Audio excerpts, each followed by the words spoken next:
guys, SGX coach Mike Confer here at Esmarca, the Mud Run and Obstacle Course Training Center in Oceanside, California, bringing you our very first edition of Mob of the Week. This is a brand new episode series that we're really excited to bring to you. You may have seen us post in the past with different mobilization techniques and a few different ways that you can perform maintenance on your body. And we really said, you know what? We've got a lot more information we want to put out there. We've got so many different techniques that we'd like to explore and educate our members on. So why not just do a weekly broadcast where we can talk to you about how to take care of yourselves, all right? We're out here doing all these crazy races, doing all these crazy, dynamic movements in the gym. And what we want to do is prevent you from getting hurt and keep you moving in the best way possible. So today's episode is really going to set the framework for what to expect. Now, there's a lot of techniques we're going to learn over the next several weeks, but I can't just give them to you all at once. You really have to understand what mobilization is, how it works, and how to do it, and how all these pieces come together to get the most out of this series. So please hang with me for just the next few minutes while we discuss a little bit about our expectations, and then that way you'll be really setting yourself up for success moving forward. So, where are we going to be filming this stuff? Most of these episodes are going to be shot right here in our mobility lab. If you don't recognize the space, we are in the second level of Esmarca training. We refer to this throughout the week as our mobility lab. Why is that? Because we encourage our members to come up here before and after class to do work on themselves. Get a more thorough warm-up before the start of a group training session, or maybe to come up here after a heavy lifting or running lifting session or running interval and restore the body back to proper range of motion and help cool down and recover from the damage that you just did upon yourself. How are we going to do that? Well, we've got a lot of great tools. It starts with just open space. Essentially, you can do anything as long as you have enough room to move. But we have some really cool tools. We have Rolflex devices up here and different charts on how to use them. We have some voodoo floss wrapped up and hanging off the wall. We have a crossover symmetry system, different therapy bands, mobility bands for bandage distraction and flossing techniques that you'll learn in the next few weeks. We've got mobility sacks, mobility peanuts, lacrosse balls, foam rollers, you name it. If it's a mobility torture device, we probably have it. We have several of smaller foam rollers up here. We have bigger foam rollers down there. And again, before we talk about how to use each one of these things specifically, you have to understand what mobilization is. Now, a lot of the techniques that we're going to be discussing come directly from Dr. Kelly Starrett, who is the pioneer of the CrossFit mobility system. Now, I'm a CrossFit coach. I also have my CrossFit mobility, strongman, and endurance certifications. So you can definitely say that I prescribe to CrossFit training systems. But I'm also an SGX coach and an obstacle specialist. So that's the world in the sport that I live in. I just like to use a lot of the CrossFit techniques and modalities to help our athletes get a really diverse training system. So to talk to you about what mobility is, who better than to say it himself, Dr. Kelly Starrett. So this is where I'd like to introduce you to his book, Becoming a Supple Leopard. It's really a great book. If you don't have it and you have the time to read it, check it out. But basically, if you go to 205, it says this. I'm just going to read a short little bit. I define mobilization as a movement-based, integrated, full-body approach which takes into account all of the elements that limit movement and performance. These include short and tight muscles, soft tissue and joint capsular restriction, motor control problems, joint range of motor dysfunction, and neurodynamic issues. So in short, mobilization is a tool to improve your capacity to move and perform efficiently.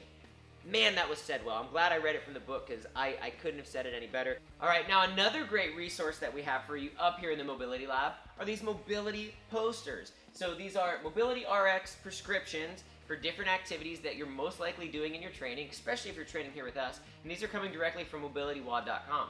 So on each one of these, you've probably got 15 to 30 different techniques on how to improve your position or alleviate pain when doing certain activities for running, pressing, pushing, overhead movements, getting in a front rack position. A lot of the things that we do in our training are referenced here on these posters. So if you're having a hard time getting into those positions, or if you're performing those activities and experiencing pain, you probably want to come reference some of these charts and start getting to the bottom of what's going on with your body. Now, last thing I want to talk to you a little bit about before we close out this episode is, again, the expectations of this series and how to get the most out of it. So this is where I really need you to pay attention, okay? Anytime you're performing maintenance on yourself, okay, that's what we're trying to do, you have to look at 3 different systems, your mobility systems, and what 3 things need to be addressed. And those 3 things are going to be joint mechanics and sliding surface dysfunction and muscular dynamics. So all 3 of those things have to work synergistically with one another. That's your trifecta of mobility, okay? So making sure that the joints can get put into proper positions, okay? You mother. It starts with joint mechanics, okay? Our joints should be able to get in proper positions. Our shoulders, our elbows, our knees, our spine should be able to be in a specific arrangement, okay? And you have to own that. So that's the first thing we have to look at, and we'll talk a little bit more about that next week. The second thing is sliding surface dysfunction. So our body is comprised in all these different layers of things that should be able to move freely and independently of one another. So our ligaments and our nerves and our tendons and our muscles and our skin and everything else should be very supple. Hence the book, Supple Leopard. We should be able to move freely. However, we tend to get knotted up, locked down, and get these adhesions in our body. So a lot of our episodes are going to talk about different fascial release techniques that we can do with things like lacrosse balls and foam rollers and other devices to help restore suppleness through your muscles. Which brings us to our third mobility system, which is muscular dynamics. So more similar to active stretching, but experimenting with full end range of motion and moving within end range of motion. Not just statically holding, but moving through the end range in our different positions. So working all 3 of those mobility systems is how you're going to get the most out of every mobility session. And now we've got the final 5 things. I know, I'm almost done. The last 5 things I want to talk to you about. Anytime that you do mobilization on yourself and you spend time mobilizing, there's 5 things that you should do. The first thing, number 1, is test and retest. So if you have a hard time getting into a squat and your chest collapses and you can't go down all the way, and you want to work on that, well, go ahead and test your squat. And what does that range of motion look like? And then spend some time working on different areas of your body, maybe referencing the chart or talking to a coach or taking home something that you learned from one of our videos. Work on it, and then test your squat again. And do you get more depth? All right, how do things look? Did you get improvement? If you didn't, you were working the wrong thing or you were doing it the wrong way. So always test and retest. The second thing is to continue working upstream and downstream. So if you are just doing some daily maintenance on your IT band, you got this really gnarly hot spot and you're working on it, and that's all you ever do, well, you could be missing the root cause of that problem. So you want to work upstream and downstream. Don't just stay on hot spots and trigger points, in problem areas. Work upstream and downstream and try to get to get down to the cause of that problem and see if you can find other areas that may be causing it. The third thing that we want to think about when we're doing this mobilization on ourselves is to not really get stuck in one position.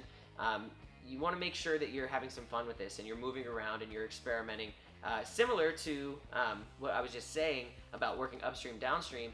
But don't just have the same go-to mobilization techniques. Continue to expand your catalog of techniques and movements and exercises and mobility techniques you can use. That way it doesn't get stale and you can find new things to work on. And anytime that you're doing this, we want to make sure that we want to commit to doing it daily, okay? So it's not just enough to do it every once in a while. You really have to make a steady commitment. I want that commitment to be a realistic one, all right? Don't say, all right, coach, I love the idea. I'm going to do an hour a day of mobility. If you know you don't have an hour to spare, but guess what? I can guarantee you've got 5, 10 minutes, maybe 15 minutes. Maybe it's before or after class. Maybe it's first thing when you wake up. Maybe it's before you go to bed. Whatever and whenever it's going to be, make sure you make a daily commitment to yourself. I'm going to make a weekly commitment to you to come back at you live once a week, Thursday, right around noon. I'll give you some great information to continue building your database of things you can do, different tools and techniques for you.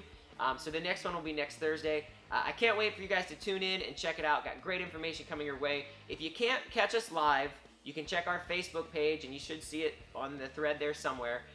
Or go to mrocktraining.com, check out our blog section where we'll catalog all this stuff for you. So there'll be a library of all the stuff that we ever shoot here at the Mobility Lab at MRock Training. Again, Coach Mike, I hope you freaking have an awesome day. Until we meet again, I want you to continue training hard and get dirty. Aroo!